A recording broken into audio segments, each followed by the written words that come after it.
Olá, sejam muito bem-vindos a mais um módulo de treinamento da Gente Mais. Hoje a gente vai falar sobre o açúcar e álcool ainda, no segundo módulo, tá? A gente vai falar sobre tratamento do caldo de cana. Eu sou a professora Juliana e espero que vocês nos acompanhem. Bom, o caldo da cana obtido da extração realizada na moenda apresenta como uma mistura complexa que contém, além dos componentes integrais da cana-de-açúcar, materiais estranhos, como cinzas, adextrana, compostos fenólicos insolúveis, que são incorporados acidentalmente através do corte, da colheita, transporte e também das operações realizadas durante o processo de moagem da matéria-prima. O processo da fermentação ou destilação do caldo exige cuidados mínimos que garantem a qualidade do processo e evitam problemas na centrifugação do vinho ou na destilação. Os objetivos desse tratamento é a eliminação das impurezas grosseiras, que é o bagacílio, a areia, que aumentam o desgaste dos equipamentos e as incrustações, além de diminuírem a capacidade de produção e dificultarem a recuperação do fermento. A máxima eliminação de partículas coloidais, que são responsáveis pela maior formação de espuma e também por dificultarem a recuperação do fermento. Fermentação de nutrientes, preservação de nutrientes, vitaminas, açúcares, fosfatos, sais minerais e aminoácidos livres necessários ao metabolismo das leveduras. Minimização de contaminantes microbianos, os quais competem com as leveduras pelo substrato e podem produzir metabólitos baixos e estas diminuindo a eficiência e a viabilidade do fermento. O tratamento do caldo para o etanol é bem mais brando do que para o açúcar, pois não há intenção da retirada máxima das impurezas, já que algumas são inclusive benéficas para a fermentação. É importante ressaltar que o rendimento de uma destilaria depende de uma série de fatores, como a qualidade da cana, a eficiência da lavagem, o preparo para a moagem, a asepsia da moenda e a condução do processo fermentativo. O processo da fermentação ou destilação do caldo exige cuidados mínimos que garantem a qualidade do processo e evitem problemas na centrifugação do vinho ou na destilação. Aqui a gente tem os processos, tá? A gente tem um fluxograma de todos os processos. Então a gente começa ali na cana, a cana vai passar pela lavagem, depois extração do caldo, né? A gente já viu. O pré-tratamento, tá? Que é esse que é o módulo que a gente vai estudar agora. Então o pré-tratamento a gente tem a sulfitação, a caleagem ou calagem, tá?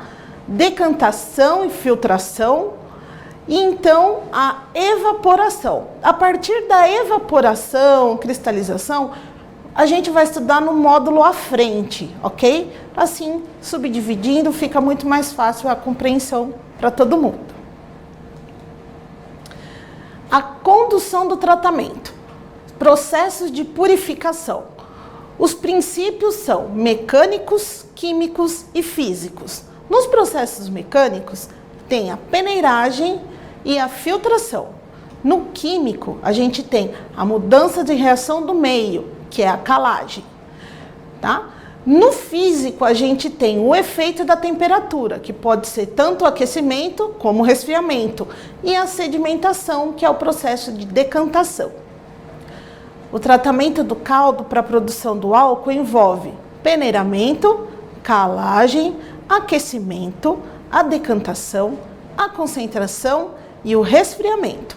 A lavagem da cana é responsável pela remoção de grande parte das impurezas grosseiras, sendo que essa eficiência depende não só do volume da água, mas também da qualidade da aplicação. do tipo de mesa instalada e das condições de solo e clima durante o carregamento. Agora a gente vai falar um pouquinho sobre o peneiramento. Visa a redução das partículas leves, que são os bagacílios, e as pesadas, como a areia, a terra, entre outros. Os equipamentos utilizados são peneiras ou hidroclones, tá? Os quais eles conseguem uma eficiência de 70% a 85%, dependendo do teor de sólidos da alimentação, condições de operação, abertura de telas, etc. As principais vantagens da sua utilização são, sobretudo, a redução de entupimento e de desgastes em outros equipamentos, válvulas e bombas. Porque cada vez que vai passando o caldo agora, todas essas etapas, né, do processo de tratamento é imprescindível, porque a cana ela tem que estar, o caldo ele tem que estar o mais puro possível. E qualquer bagacílio ou outra partícula que passe à frente nos maquinários vai causando uma perda na quantidade do caldo e também num desgaste desses equipamentos. Então, preservar ainda é a melhor maneira, né, de se ter um bom resultado. Aqui a gente tem a imagem do hidroclone, o hidrociclone, desculpa. Temos aí a ilustração dele já instalado na usina e temos aqui um esqueminha, tá? Então a gente tem o vórtice interior e o vórtice exterior, tá? A entrada e a saída a gente pode perceber que são duas entradas inversas, tá? Então, o hidrociclone, ele tem a finalidade de separar a parte líquida da parte sólida. A quantidade de bagacílio é determinada pela variedade da cana, o grau de preparo da cana, o tipo de esteira intermediária, o uso de solda na camisa da moenda. Então, a gente pode perceber que o tipo da esteira e o uso da solda na camisa da moenda, que já é um reparo que é feito usualmente de tempo em tempo, né, nas peças da moenda, porque a gente sabe que já existe um desgaste normal. Então, tudo isso, quanto mais puro for esse caldo que já começar a chegar aqui, a gente sabe que essa manutenção vai ser cada vez menor, né? Então, aí o custo e não pode parar, uma empresa não pode parar, né? Então, fica muito mais tranquilo todo o processo quando se tem uma redução no tempo de serviço e manutenção. Bom, a quantidade de impurezas, né, minerais é determinada pelas condições climáticas no momento da colheita, o tipo e qualidade da operação da colheita adotado, tipo de solo do canavial. Então a gente vê que essa parte de clima e ambiente também faz muita diferença na hora de recolher o material que vai ser moído para ser extraído da cana. Tudo isso, então o processo é longo, desde a colheita, né, desde o tipo de cana plantada, né, até a colheita. O clima interfere, o solo, as condições de ar, de temperatura, tudo isso interfere muito, tá? Na quantidade de impureza do produto que a gente vai extrair o caldo. São 3 tipos de peneira. Então, a gente tem a peneira estática, como vocês podem ver aí. Então, tem a entrada do caldo, o caldo entra ali pela parte de cima, a peneira, então, já vai separando, né? O bagacílio desce numa parte, o caldo já vai escorrendo e esse bagacílio ele já vai ficando preso, caldo para um lado e bagacílio para o outro. A peneira vibratória, tá? Que são malhas mais finas do que as peneiras fixas. Então, a peneira, conforme ela vai vibrando, ela vai conseguindo separar o bagacílio do caldo. O caldo vai descendo e o bagaço, então, o bagacílio, me desculpa, o bagacílio ele começa a se movimentar e com isso já tem tipo como se funcionasse como um coador.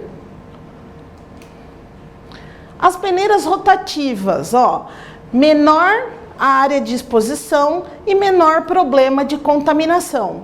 Ela é grande, ela é fechada, né, num processo de rotação, como o próprio nome já diz, então não tem perigo de contato manual, nem de cair algum objeto ou algum outro corpo estranho, né, porque ela é toda fechadinha. A caleação ou calagem. O tratamento do caldo com leite de cal não somente provoca a floculação e favorece a decantação das impurezas, mas também protege os equipamentos contra a corrosão. Em relação ao pH a ser alcançado, quanto mais se aproxima de 7, maior é a remoção dos nutrientes do caldo. E o excesso de cal pode afetar o crescimento da levedura na cultura.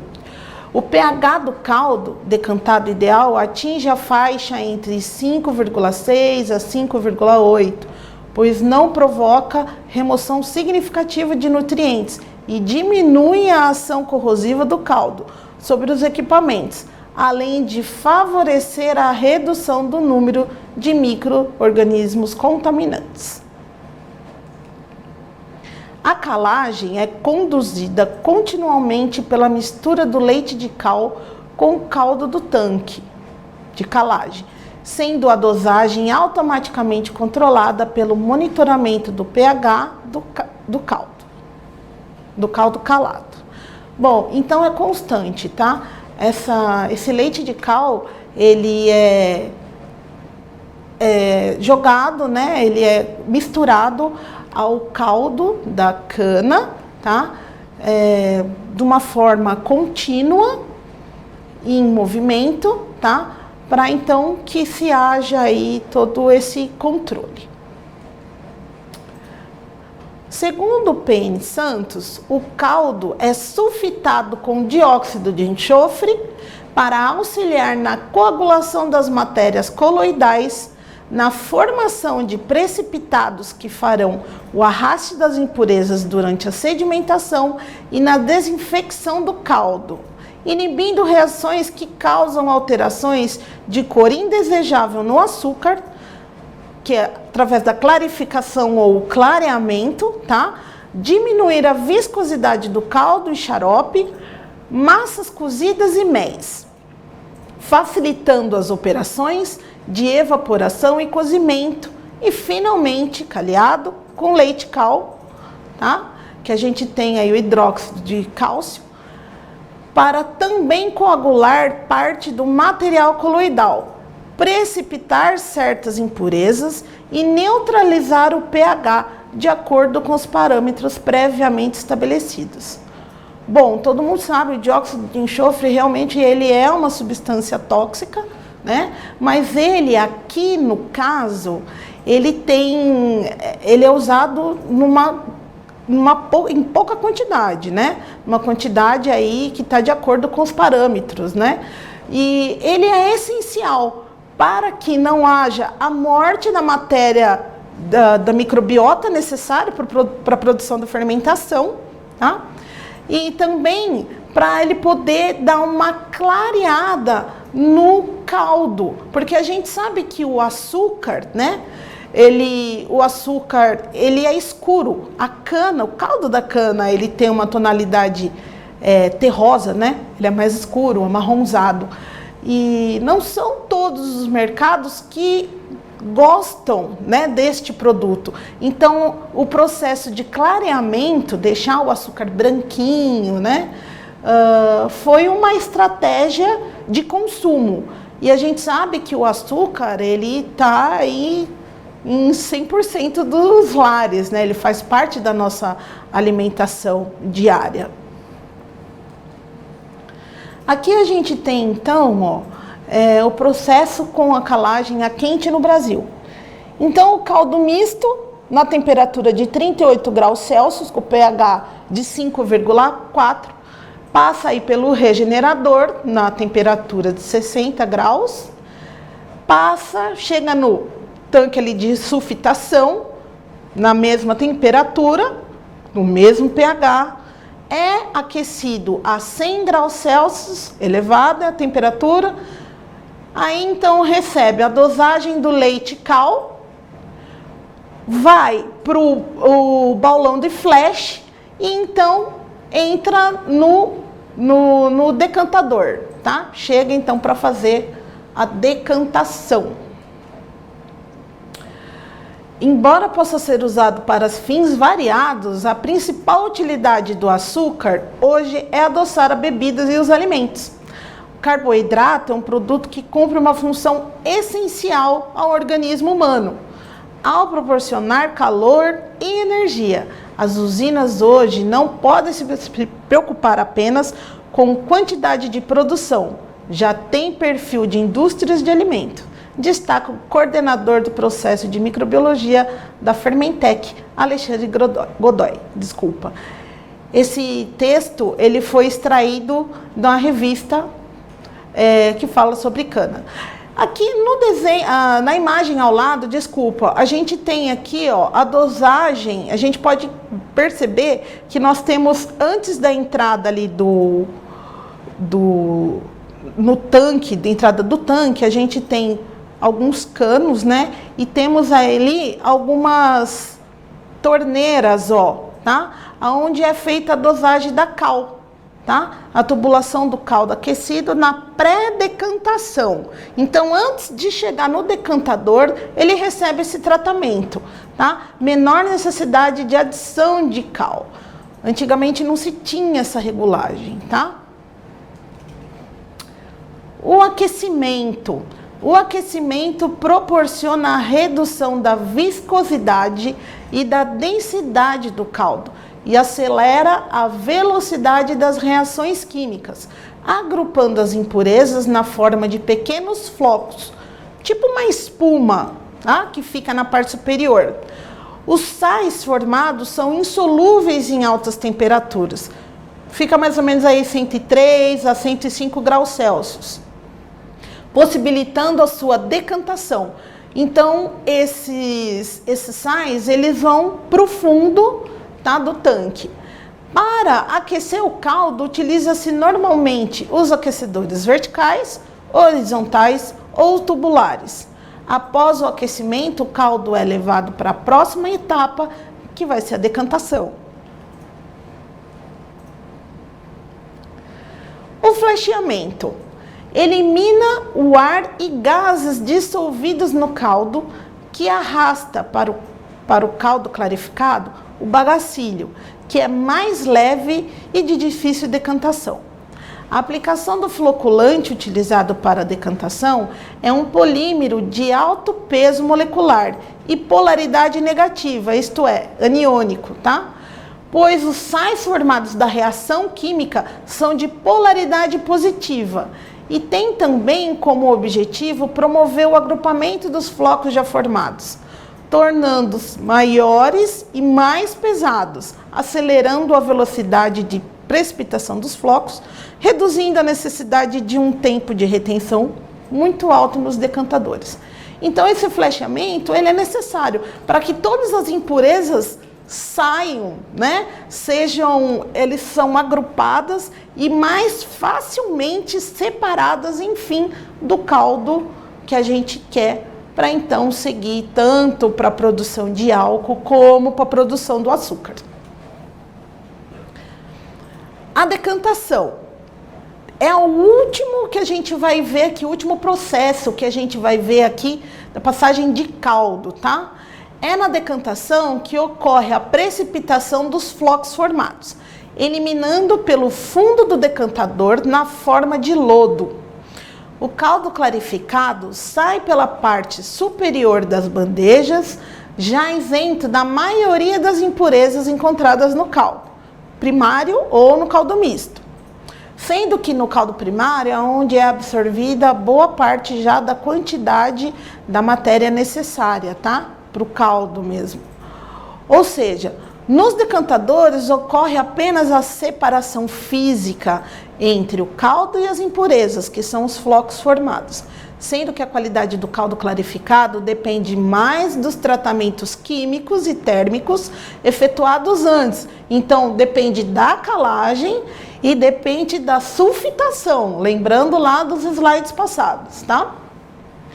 Do que da própria decantação. Então, a necessidade desses processos químicos de forma ponderada, de forma equilibrada, logicamente, para não trazer nenhum problema, né, tanto para a saúde, né, dos consumidores, enfim, para qual seja o destino, o açúcar ou o álcool, tanto também para a manutenção dos aparelhos, porque a gente sabe que esses produtos, eles acabam, tanto a cana também, eles acabam corroendo o material, as peças, né, que passam ali todo o caldo.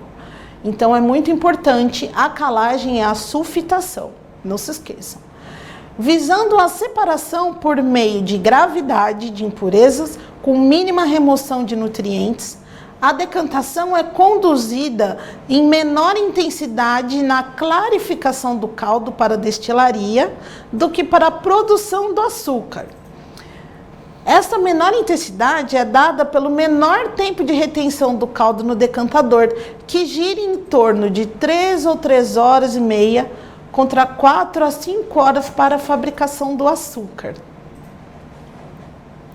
Aqui a gente tem, ó, a imagem do caldo sendo escoado para o decantador, desculpa, tá? Então o caldo ele vai chegando ao decantador de forma contínua e sem pressão. Não pode ser jogado de uma vez só, porque senão vai ter uma reação e aí é perigoso, tá? Então de forma lenta, contínua, tá? E sem pressão, vai por gravidade. Temos aqui, então, o decantador, tá? A gente tem um esqueminha de como funciona, ó. Então, a gente tem o caldo aquecido, que tá chegando ali, tá? Aí, passa pelo tanque de flash, onde vai acontecer o flasheamento. Aí, temos ali o caldo de cana, a caixa do caldo de cana, né? Temos aqui, então, a caixa do lado direito, a gente já tem a caixa de lodo. Então, o que acontece? O caldo aquecido, ele entra ali onde tem esse esqueminha ali laranja, passa pelo tanque de flash e vai descendo, né? Então, vocês podem ver que nós temos aí quatro lados de bandejas, né? Aonde são os raspadores, onde vai ser recolhendo todo o material que não vai ser utilizado no caso do caldo, tá? E aqui então em cima a gente tem o acionamento dos raspadores. Então, conforme vai enchendo de caldo, tá? Vão sendo acionados esses raspadores. O caldo, ele vai sair pela parte de baixo, tá? E o lodo, ele vai fazer um caminho inverso, ele sobe, ele é extraído e ele sobe e vai para essa caixa. Então aqui, ó, o caldo decantado, ele é retirado da parte superior de cada bandeja e enviado para o setor de evaporação para concentração. Então, o caldo vai sair por cima, tá? E o lodo pela parte de baixo do decantador. Então, ali a gente tem uma setinha mostrando o lodo, ó. As impurezas sedimentares constituem o lodo. E depois a gente tem uma seta maior, indicando ali o meio do decantador, ó. O lodo normalmente é retirado do decantador pelo fundo e enviado ao setor de filtração para a recuperação do açúcar nele contido. Então, esse lodo, ele ainda vai passar por um outro processo de filtração, tá? E mais tarde a gente vai ver que esse lodo, ele vai retornar para o campo, porque ele vai ser utilizado como matéria orgânica para a próxima plantação. Então, ele serve de adubo. Vamos dar uma olhada aqui, gente. Nesse slide a gente tem o esquema do tratamento do caldo. Aqui no meio do esquema, a gente pode notar o caldo da moenda. Ó, ele está sinalizado por uma setinha verde. Então, o caldo extraído da moenda, ele passa ali, chegando no multijato, desce, tá? Recebe aí, então, chega numa temperatura de 200 graus, recebe aí a sulfitação, já passa pelo processo de resfriamento. Então, aí ele desce mais um pouquinho, chegando ali no depósito para receber o banho do leite de cal. No segundo tanque, então, já começa a haver um processo, então, de filtração a partir daí, né? Daqui a gente já consegue perceber que já são as partículas menores agora que vão sendo separadas do caldo que a gente quer extrair, né? Do caldo final. Então, ele passa ali pelo primeiro depósito ali, onde recebe o banho de cal, passa pelo polímero, onde ele vai ser recebido, vai fazer toda a floculação e tudo mais, dá uma grande separação, e para, então, ser encaminhado para o decantador. Todo esse processo que está na parte de baixo, tá? Que a gente tem aí, onde é feito o leite de cal, o recebimento do polímero, né? Como ele já passou pelo processo de sulfitação, todo esse processo químico, ele libera gases e vapores tóxicos, tá? Esses vapores, então, eles devem ser remanejados e manejados de uma maneira muito correta para que não ocorra nenhum problema dentro da usina, tá? E aí, então, todo esse vapor, ele não é totalmente desperdiçado ou jogado no ambiente, tá? Ele vai ser resgatado, tá? E então ele vai ser utilizado para geração de energia dentro da própria usina. Então nada é perdido. O vapor sobe então, ó, e fica lá preso ali nos aquecedores, tá? E ali então eles vão ser os geradores de energia para algumas finalidades. Depois ele então vai passar pelo balão de flash, e então ele chega no decantador. Após aí o tempo de decantação, a gente tem um caldo que vai passar pelo processo de evaporação. Bom, o processo de evaporação a gente vai ver no próximo módulo, tá? É muita informação, mas eu espero que vocês tenham conseguido acompanhar até aqui, tá? Bom, a gente ainda vai falar um pouquinho sobre a filtração do lodo. Lembra lá que na parte do decantador, então, a gente tem a parte líquida, que é o caldo, e o lodo, tá? Que ele sai lá pela parte de baixo do decantador. Então, inicia-se o ciclo da lavagem no baixo vácuo para formação e espessamento da camada filtrante, o lodo mais o bagacinho. No alto vácuo, recupera-se o caldo claro, com a lavagem da torta formada. Então, assim, esse lodo, ele ainda tem uma quantidade X de caldo que dá para ser extraído. Então, vai exaurir ao máximo. Nada vai ser perdido. Por isso que a manutenção e todo o cuidado com esse processo é muito importante, tá? Que ainda vai, depois de todo o processo, ainda tem a filtração do lodo, né? A última torcidinha, vamos dizer assim, né? Após a lavagem, o alto vácuo propicia a secagem da torta, tá? E ao final, sem ação de vácuo, um raspador realiza o desprendimento da torta de filtro. Essa torta de filtro é que ela vai ser utilizada então ela vai ser utilizada, volta para o solo, tá? E vai ser utilizada na nova safra aí de cana, para nova plantação, como agente de composição orgânica de solo. Bom, chegando aqui ao final do módulo, temos aqui 3 questões para que vocês se aprofundem um pouco mais e tenham aí uma melhor absorção do conteúdo. Primeira questão: qual a função do tratamento do caldo de cana na produção de açúcar e álcool? Segunda questão: o rendimento da indústria canavieira depende de quais fatores? 3. O caldo deve passar por 2 processos: sulfitação e acalagem ou caleagem. Quais os métodos utilizados e a sua importância? Essas respostas vocês têm aí aqui no módulo de vocês. Só voltar um pouquinho, tá? Espero que vocês tenham aproveitado bastante e daqui a alguns minutinhos a gente volta com a resposta dessas questões para vocês, tá bom? Bons estudos!